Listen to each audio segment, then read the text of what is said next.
Good morning students. അപ്പോൾ നമ്മൾ കഴിഞ്ഞ ക്ലാസ്സിലെ പൂക്കാലം എന്ന കവിതയിലെ ഏത് വരികളാണ് പഠിച്ചത്? എല്ലാവർക്കും ഓർമ്മയില്ലേ? ഏതാണ്? തേനീച്ചകളെ കുറിച്ചിട്ടാണ് നമ്മൾ കഴിഞ്ഞ ക്ലാസ്സിൽ പഠിച്ചത്. അതിന് മുമ്പത്തെ ക്ലാസ്സിൽ നമ്മൾ കുയിലുകളെ കുറിച്ച് പഠിച്ചു അല്ലേ? കുയിലിൻ്റെ കൂ കൂ എന്നുള്ള രവം എല്ലാവർക്കും ഉല്ലാസം നൽകുന്നു എന്നുള്ള വരികളാണ് നമ്മൾ പഠിച്ചു കഴിഞ്ഞിട്ട് കഴിഞ്ഞ ക്ലാസ്സിൽ നമ്മൾ എന്തിനെക്കുറിച്ചാണ് പഠിച്ചത്? തേനീച്ചകൾ.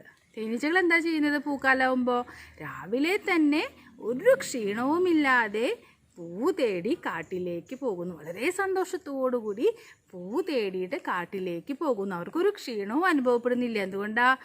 എവിടെ നോക്കുമ്പോഴും പൂക്കളാണ്. ഏത് പൂവെന്ന് തേൻ കുടിക്കണ്ടേ എന്നുള്ള സംശയമാണ് തേനീച്ചകൾക്ക് അല്ലേ? അപ്പോൾ വയറ് നിറച്ച് തേൻ കുടിക്കുക എന്നുള്ള ആ സന്തോഷം അവരുടെ മനസ്സിലാണ് എപ്പോഴും ഉള്ളത്. കൊണ്ട് അവർക്ക് ഒരു ക്ഷീണവും തോന്നുന്നില്ല. അതാണ് നമ്മൾ കഴിഞ്ഞ ക്ലാസ്സിൽ പഠിച്ചത്. ഇനി അടുത്തവർ നോക്കൂ, തത്തകളെ കുറിച്ചിട്ടാണ് പഠിക്കാനുള്ളത്. അപ്പോൾ പൂക്കാലം എന്ന് പറഞ്ഞാൽ ഞാൻ പറഞ്ഞില്ലേ, എല്ലാ ജീവജാലങ്ങൾക്കും വളരെയധികം സന്തോഷം നൽകുന്ന ഒരു കാലമാണ് പൂക്കാലം അല്ലേ? ഇപ്പോൾ നോക്കൂ, തത്തകൾ എന്താ ചെയ്യണമെന്നറിയോ? പാടങ്ങൾ പൊന്നിൻ നിറം പൂണ്ടു നീളേ പാടിപ്പറന്നെത്തി തത്തയെല്ലാം എന്നെന്താ? പാടങ്ങളെല്ലാം അതാ പൊന്നിൻ്റെ നിറം പൂണ്ടു എന്ന് പറഞ്ഞാൽ എന്താ? സ്വർണ്ണ നിറമുള്ളതായി പാടങ്ങൾ എന്ന് പറഞ്ഞാൽ കൊയ്യാറായിട്ടുള്ള സമയമാണ്. അപ്പോൾ ആ സമയത്ത് തത്തകളൊക്കെ അതാ പാട്ട് പാടിയിട്ടാണ് പറന്നിട്ട് വരുന്നത്. എന്തിനാ?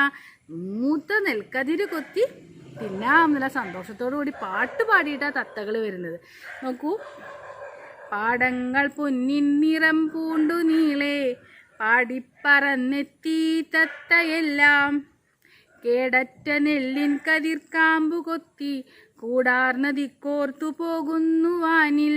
അത് കഴിഞ്ഞാലോ, കേടറ്റ നെല്ലിൻ കതിർക്കാമ്പ് കൊത്തി എന്ന് പറഞ്ഞാൽ എന്താ? ഒരു കേടില്ലാത്ത എന്ന് പറഞ്ഞാൽ കേടറ്റ എന്ന് പറഞ്ഞാൽ കേടില്ലാത്ത നെല്ലിൻ്റെ ആ കതിർക്കാമ്പ് എന്ന് പറഞ്ഞാൽ എന്താ?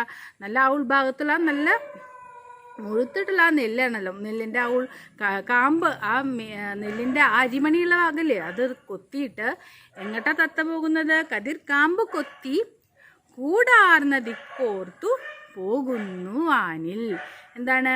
ആ കൂട് തേടിയിട്ട് കൊക്കിൽ എന്തുണ്ടായത്? നെല്ലിൻ്റെ കതിരിങ്ങനെ കൊക്കിൽ പിടിച്ചിട്ട് കൂട് ഏത് ഭാഗത്തേക്ക്? കൂടുള്ള ഭാഗത്തേക്ക് ആകാശത്തു കൂടി വാനിൽ കൂടി അതാ പറന്നു പോകുന്നു. കൂടാർന്ന ദിക്കോർത്തു പോകുന്നു വാനിൽ. ആകാശത്ത് കൂടെ അതാ കൊക്കിൽ നെൽക്കതിരും ഇങ്ങനെ പിടിച്ച് കൊത്തിയിട്ട് അവരെന്ത് ചെയ്യുന്നു?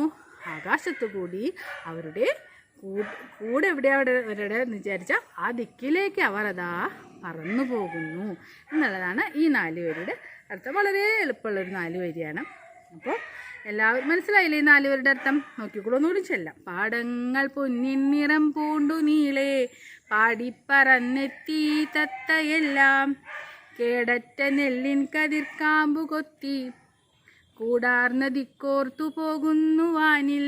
അതാ വാനിൽ കൂടി അതാ കേടില്ലാത്ത നെൽക്കതിർ കൊത്തിക്കൊണ്ട് തത്തകൾ പറന്നു പോകുന്നു. ഇതാണ് നമ്മുടെ 4 വരിയുടെ അർത്ഥം. ബാക്കി അത് 4 വരിയും കൂടി ഉണ്ട്. അത് നമുക്ക് അടുത്ത ക്ലാസ്സിൽ എടുക്കാം. അപ്പോൾ ടെസ്റ്റ് പേപ്പർ എല്ലാവരും എഴുതണം കേട്ടോ. നോട്ട്സൊക്കെ അക്ഷരത്തെറ്റില്ലാതെ എഴുതിയെടുക്കണം.